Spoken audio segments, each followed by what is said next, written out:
A fiery horse with the speed of light, a cloud of dust, and a hearty hi-yo Silver, the Lone Ranger.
With his faithful Indian companion Tonto, the daring and resourceful masked rider of the plains led the fight for law and order in the early western United States.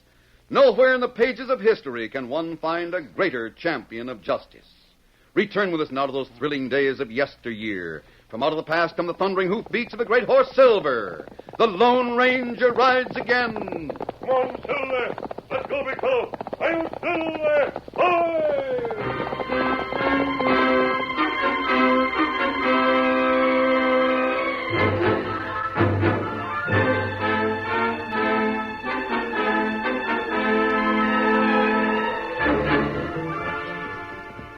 Judge Knott, who owned the bank in Frontier Town, had been gone for 2 days to inspect a piece of property east of Powderhorn River.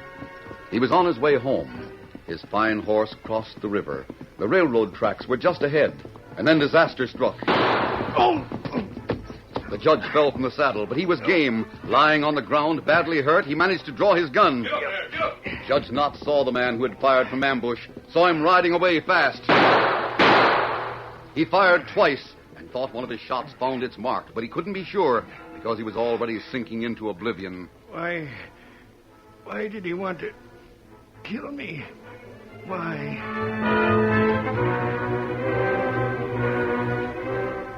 That exchange of shots was the beginning of dire peril for the people in Frontier Town. Enemy forces were gathering in the enchanted hills just north of Whistling Springs. In Frontier Town, everything was quiet. The noonday sun beat down on the Powderhorn County Courthouse and the meeting house across the road. Next door to the courthouse, Sheriff Two-Gun Taylor sat in front of his office, eyeing a horse that was tethered to the hitch rail of the Grubstake Outfitting Company.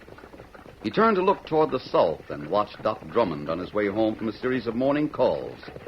Doc lived across the road from the sheriff's office. Hi there, Doc. Howdy, Two-Gun. Whoa there, boy, whoa. I brought the newspaper for you. Oh, don't step down, Doc. I'll come and get it. Milo Phillips asked me to fetch it. Ink is still a little wet. Milo Phillips should begin to make some money with the Southwest Bugle. Understand he's got over 100 subscribers now. Trouble with Milo is he's a lot like me. He has to take his pay in whatever way he can get it. And generally, it's not cash. Speaking of cash, Doc, that reminds me. When is Judge Knott due to get back to Frontier Town? Well, I was talking to his wife this morning. She's looking for him sometime today. I'd like to talk to him about that young fellow that's working in his bank. Jim Keeler? Yeah. Well, why? Is there anything wrong with Keeler? Maybe. Maybe not. I'd just like to talk to Judge Knott about him, that's all. Doctor! Your wife's calling, Doc. Coming, Matilda. Looks like you're a little late for dinner. You might be out here. I fix some food in this basket. No, what in Sam You Hilda? won't have time to eat your usual dinner. You'll have to take this with you and eat while you drive. It's an emergency. My sakes, I didn't think the Higgins expected the youngster Oh, it's until... not the Higgins. It's a man named Slade. There he is. He's coming from the Grub State Outfitting Company. Well, what's he want of me? You'll have to ask him. He's been waiting for you. I think it's his brother or someone close. You Doc Drummond? That's my name. Glad you finally got here. My brother's been hurt. Where is he? Northeast a little spell, near Sagebrush Hollow. Can't move him. Well, I guess there's nothing to do but go and look him over. My horse is tied across the street. I'll go get him and ride alongside your wagon. All right, Slade. Now, dear, do be careful. Don't eat too fast. No, Matilda. And try to be home in time for supper. Yes, Matilda. And above all, dear, don't drive that horse too fast. You know he's old. Very well, Matilda. Now, I'd better get started, or that man will be past needing me. Come on, Doc. I'll show you the way. Get up. Get up there. Get up. I declare, Matilda, I don't know what Doc would do without you. Oh, I do hope he doesn't have to go far. Slade. He looks familiar somehow. Do you recollect seeing him in Frontier Town before? I'm sure I've never seen him before. It's curious. Wonder who in tarnation he can be. I don't forget a face. I've seen that one somewhere.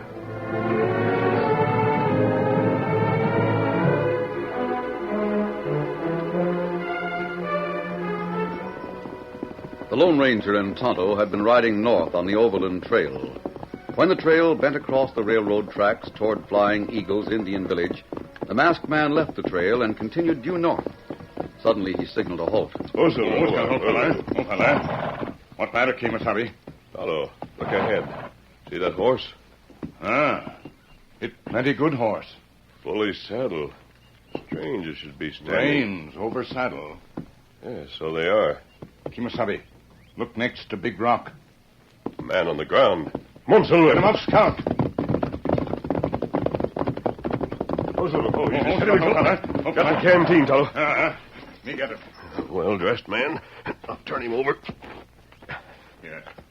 Here, Warner. Tonto, this is Judge Knott from Frontier Town. Oh. Him alive? Alive, but critically wounded. Yeah. You might close. Good. I'll tear back the shirt. There.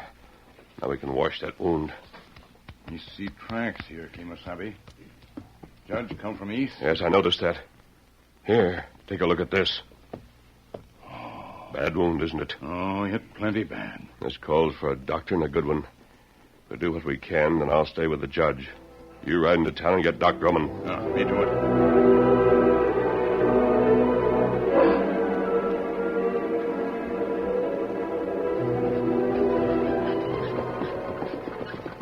Hey there, Slade. What is it? How much farther do we have to go to this wounded brother of yours? Just a little farther. Now, hold on. Whoa, boy. Whoop. The idea is stop. Come over to the wagon. I aim to talk to you. Move, fella, move. What's the matter with you? Nothing's the matter with me. The matter is with you and that story you told me. You said your brother was hurt and that he was between Sagebrush Hollow and Frontier Town. Now, doggone it, we've come plumb through the holler and we're most to the Enchanted Hills. What of it? Well, every time I ask where your brother is, you say it's just a little farther. He's in the Enchanted Hills. Well, why didn't you say so in the first place? Because he wouldn't have gone that far. Who wouldn't? I'm a doctor. I go where people need me. All right, then. My brother needs you. Get going. Get up, White. Get up. Come on.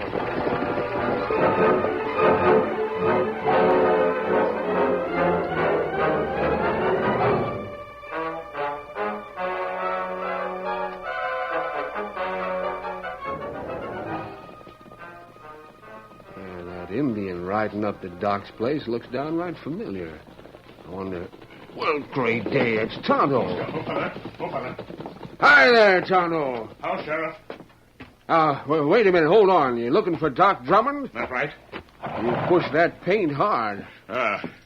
Doctor needed plenty bad. Doggone, is your masked friend hurt? No, him not hurt. Oh, then who is it? You looking for the doctor? That's right. He's not here.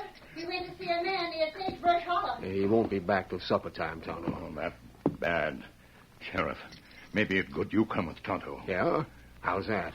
You know fella hit by bullet. Please speak louder. I can't hear you. Who's hit? Judge Knott. What? No. You don't say. You know who did it? No, me not know. I'll go back with you. I can't hear a word you're saying. It's all right, Matilda. I heard him. Tonto. I'll be with you as soon as I can saddle up.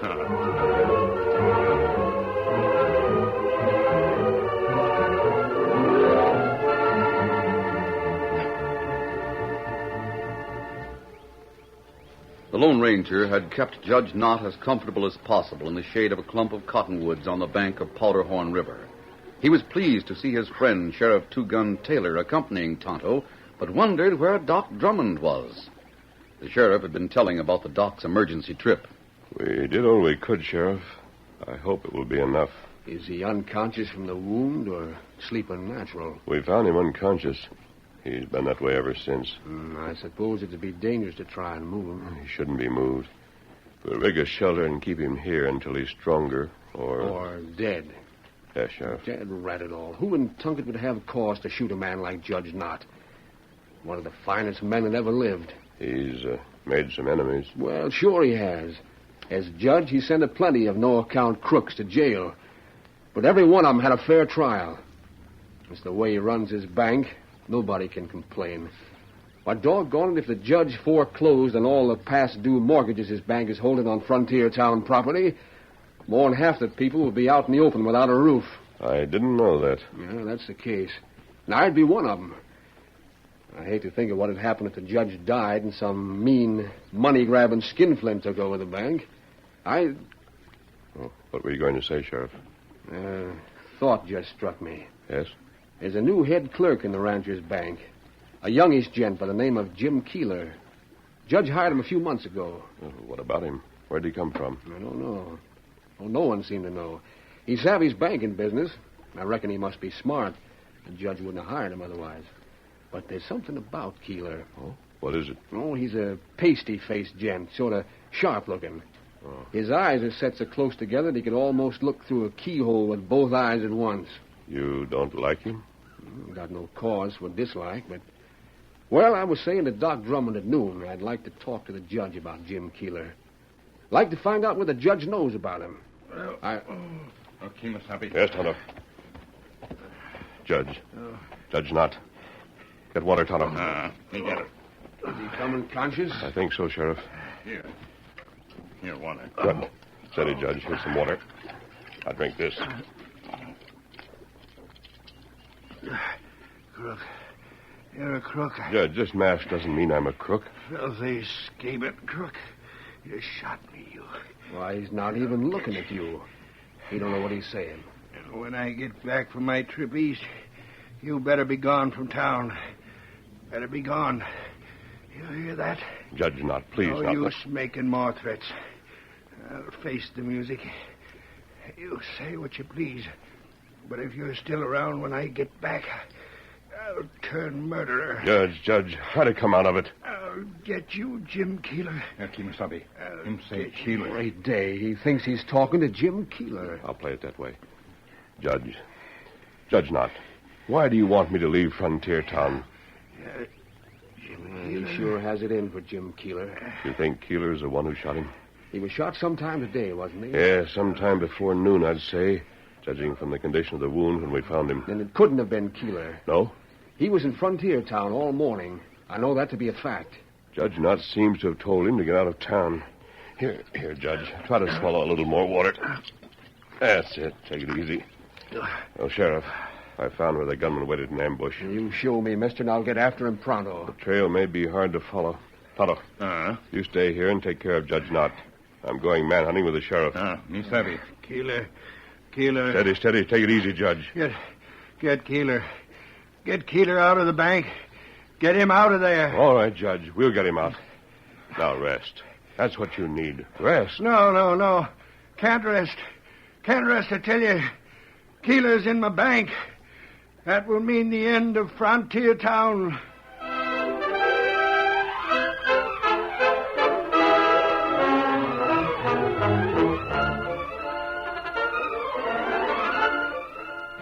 The curtain falls on the first act of our Lone Ranger story. Before the next exciting scenes, please permit us to pause for just a few moments.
Now to continue our story.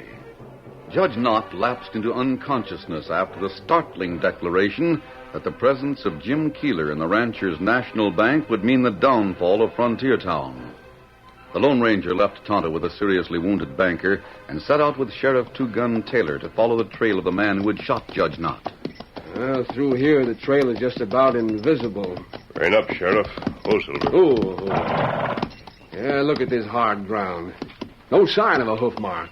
There are ways to follow a trail without hoof marks. I'm downright glad you came along. Sheriff, the man we're following was wounded. Yeah, you pointed out signs of that. Just before the ground became hard, the tracks moved from side to side, as if he wasn't controlling his horse. What are you looking at that tree for? Signs. Come here, boy. Here is one. Look here, Sheriff. Come on. Yeah, horsehair. Yes, caught on the bark. We haven't lost the trail yet. Come on, Silver. Get up.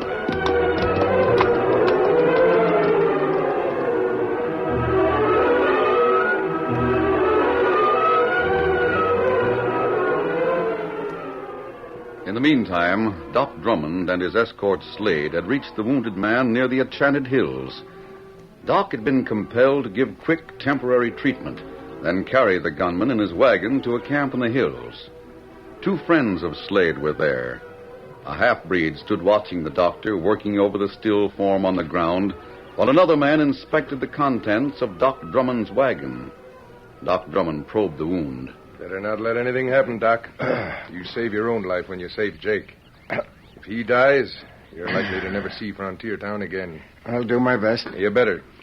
You're not helping me any by standing ready to shoot. You never mind what we do. Just get on with patching Jake up. Hey, Slade. Yeah. Come over here to the wagon for a second. Right. Breathe. Keep an eye on the doc. Si, senor. I watch you. There's a copy of today's newspaper in the doc's wagon. What about it? Say anything about Jim Keeler? No. But it has a few things to say about Jake Dundee. You read this? Whole column about Dundee. Did you read it? Yeah, every word of it. What's it say? Tells all about how he escaped from territorial prison and how it's suspected that he's heading in this direction to try to reorganize his old gang. That's old news. It's been over a month since Dundee broke out of jail. He's all through trying to get the old gang together. He's done it. The critter that wrote this article could see what's up higher in the hills. Why, his eyes would bug right out of his head, wouldn't they? Yeah. And if he knew Jake Dundee's plans... Slade, there's nothing to grin about. Hmm? This part down here tells all about Dundee, including how he looks and the knife scar on his shoulder. After we take over Frontier Town and start running the newspaper to suit ourselves, we won't print things like that. You don't get what I'm driving at. Look over there. The doc? Yeah. He's working on Dundee's wound, less than 2 inches from the knife scar. He's seen that scar. Hey. Wonder if he's read this paper. He probably has. That's bad. It would be bad if the doc had a chance to tell what he knows. It's tough on him, but I reckon we'll have to delay his return to Frontier Town. Delay it? Maybe permanent.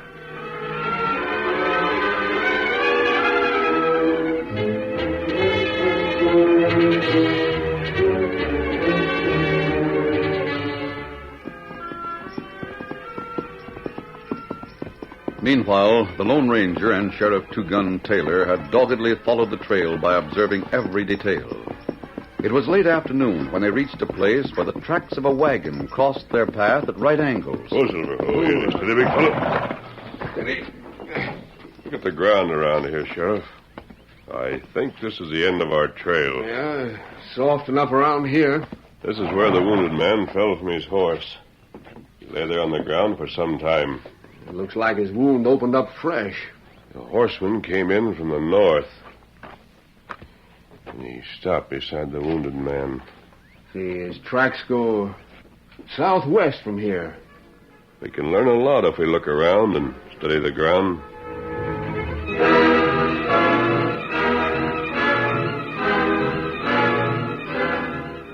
After the masked man studied the tracks and applied his knowledge of woodcraft, trails, and trailing, He summarized a sequence of events with a clarity that surprised the sheriff. Sheriff, the wounded man fell from his horse at this point.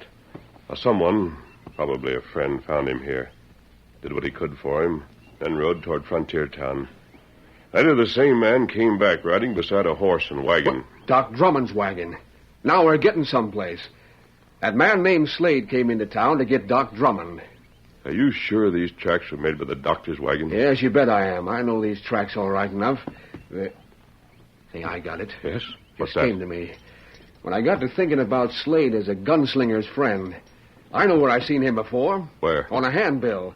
He's wanted by the law in a couple of places north of here. For what? Bank robbery and murder. The facts begin to fit together. 2 shots had been fired from Judge Knott's gun. He hit the man who shot him. And Doc Drummond is treating that wound. Steady, big fella, easy. Easy now. Tracks of Drummond's wagon will be easy to follow. Come on, Silver. Get up there. They head for the deeper hills.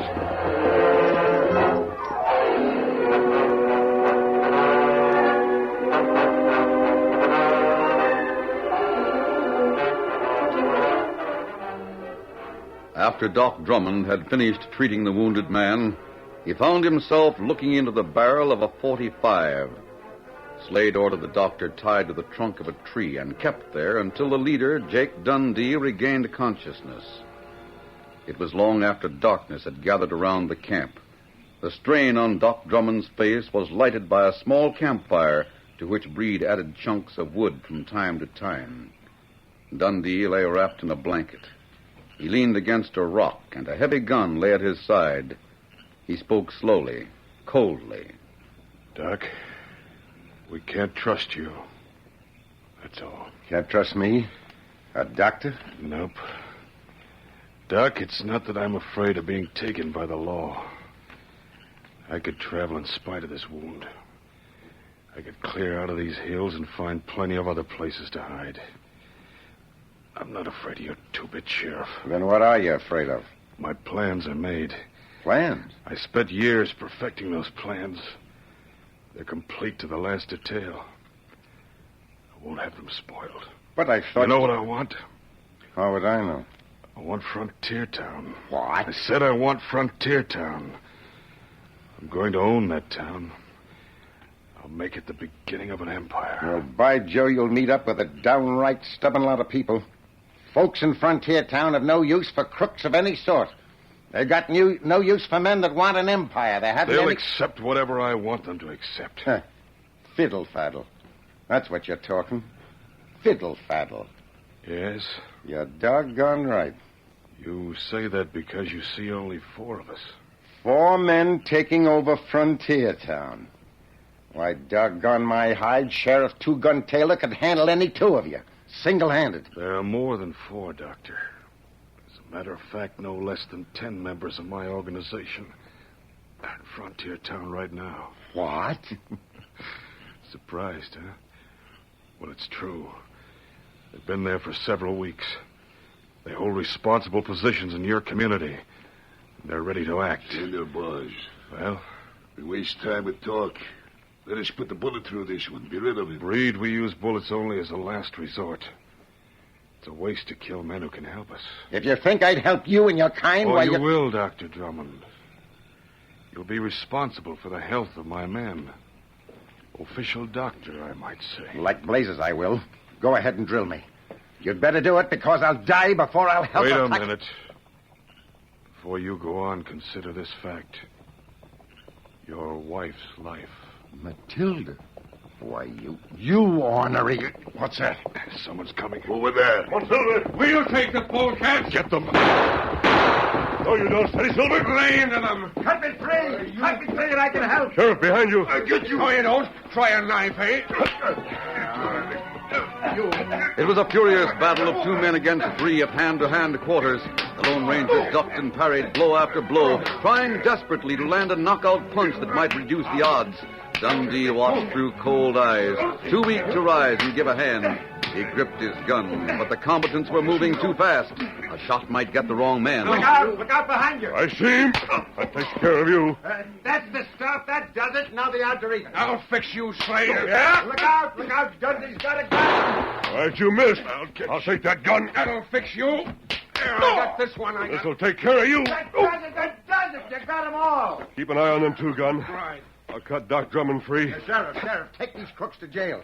They plan to take over the town. Yeah, well, they'll change those plans mighty sudden. Sheriff, the man in that blanket, his name is Dundee. Jake Dundee. Dundee. Great day. He's wanted bad. It looks like the Powderhorn County Jail is going to get some visitors. There you are, Doctor. Thanks. We can take Dundee in the doctor's wagon.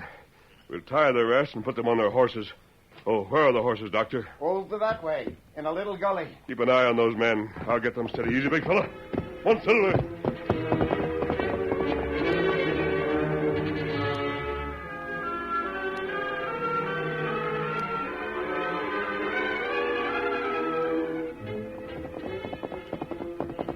Oh, Silver. Oh. The masked man reined up in a gully where several horses had been tethered. As he reached for the first horse, Silver sounded an alarm. What is it, Silver? And then a moment later, the Lone Ranger heard approaching hoofs. Many hoofbeats coming from the hills to the northeast. In the moonlight, the masked man saw more than a score of hard riders. Then he heard Dundee cry out. You thought you had us, but you haven't. The rest of my men are coming from the hills. I hear them. They're coming here to get all of you, including that masked man. Steady, Silver. For a moment, the Lone Ranger stood stock still, undecided. Should he try to fight against the overwhelming odds, or mount the mighty Silver and ride for help?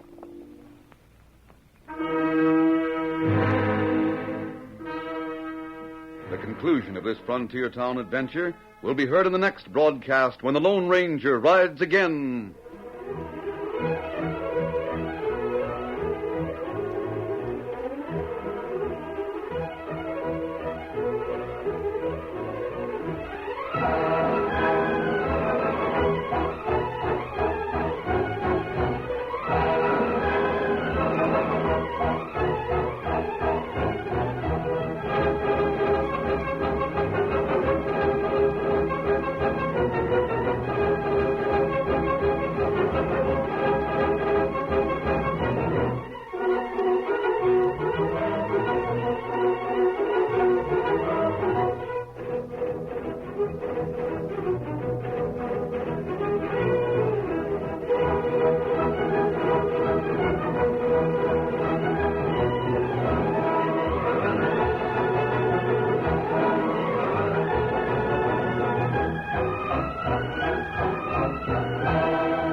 This is a copyrighted feature originated by George W. Trendle. This story was written by Fran Stryker.